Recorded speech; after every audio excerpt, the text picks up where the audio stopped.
Japan just made history. For the first time ever, the country has a female prime minister, Sanae Takaichi. She's stepping into power with a bold agenda that could redefine Japan's economy, politics, and place in the global digital order. Welcome to Japan Digital Asset Weekly, episode 58. I'm Keisuke, CEO of Wakyodo and a venture partner at Onigiri Capital, a blockchain-focused VC fund. This week, we explore what Takaichi's new administration means for Japan's future, from fiscal and social reform to its growing role in digital finance innovation. And we'll also look at another major story, Japan's 3 megabanks joining forces to issue yen-denominated stablecoin, a move that could reshape how value moves across Japan's financial system. 2 stories, 1 signal. Japan is preparing for a new era of modernization and confidence. Let's dive in. When Takaichi walked into the national diet on October 21st as Japan's 104th prime minister, she did more than shatter a political glass ceiling. She came in riding a wave of public support. According to the latest nationwide media polls, support among people aged 18 to 39 surged to around 80%,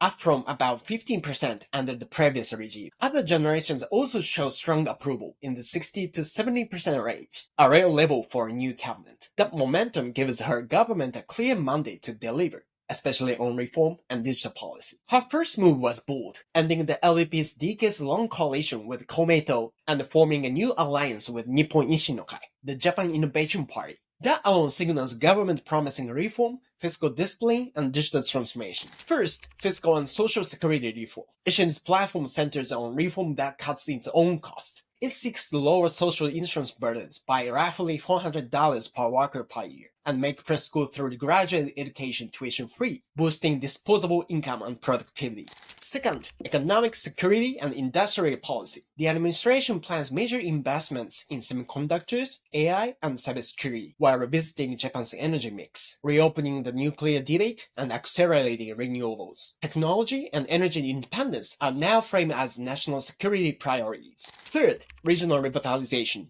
The coalition is reviving the dual capital concept, building Osaka into a second administrative hub to reduce Tokyo's concentration. That could redirect digital industry investment toward Kansai, where startups already cluster.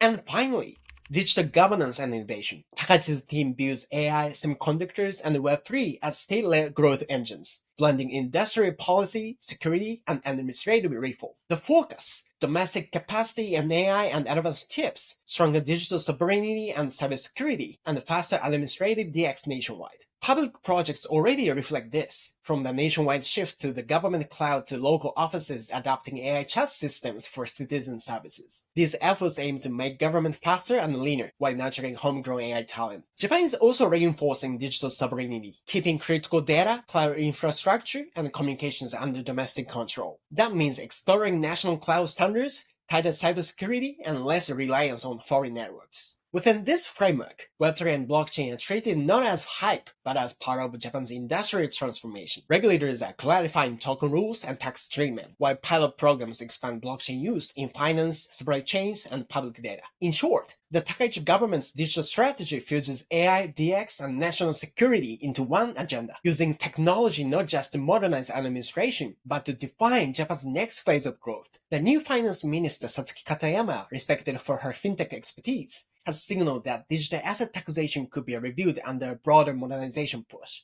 If this leadership follows through, Japan may finally shift from fragmented policies to a unified digital innovation framework. Now to this week's second story, a financial milestone that mirrors that policy direction. On October 17th, Japan's 3 megabanks, MUFG, SMBC, and Mizuho, announced plans to jointly issue a yen-backed stablecoin for corporate use. Using a Progma platform developed by an MUFG-originated joint venture, they'll adapt a trust-based model complying with Japan's updated Payment Services Act. The stablecoin will debut within Mitsubishi Corporation for internal settlements, then expand to interbank and cross-border payments, with a potential dollar version ahead. Japan's banks are responding to high transfer costs and the rise of US-issued stablecoins. A regulated yen-based alternative preserves financial sovereignty while modernizing infrastructure. In effect, this could become Japan's version of JPM Coin, a digital currency for instant, secure institutional settlement. It also shows stablecoins are no longer experimental. They are entering Japan's mainstream finance. Taken together, these developments tell a bigger story. Politically, Japan is entering a phase of reform and renewed confidence. Economically, the government is betting on technology and digital finance as growth engines. Institutionally, megabanks and regulators are proving that regulated innovation can scale under Japan's rule of law. If policy, regulation, and execution align, Japan could emerge as Asia's most trusted digital finance hub, bridging traditional banking with the blockchain economy. It's still early days, and Takaichi's coalition must balance politics with delivery. But for the first time in years, Japan's leaders seem to speak the same language, one that blends innovation with accountability. That's all for this week's Japan's Digital Asset Weekly. If you found this episode helpful, please like, subscribe, and share. At Wakyodo, we help global blockchain and digital asset projects enter Japan, from regulatory research to strategic partnerships. Thanks for watching, and see you next Monday.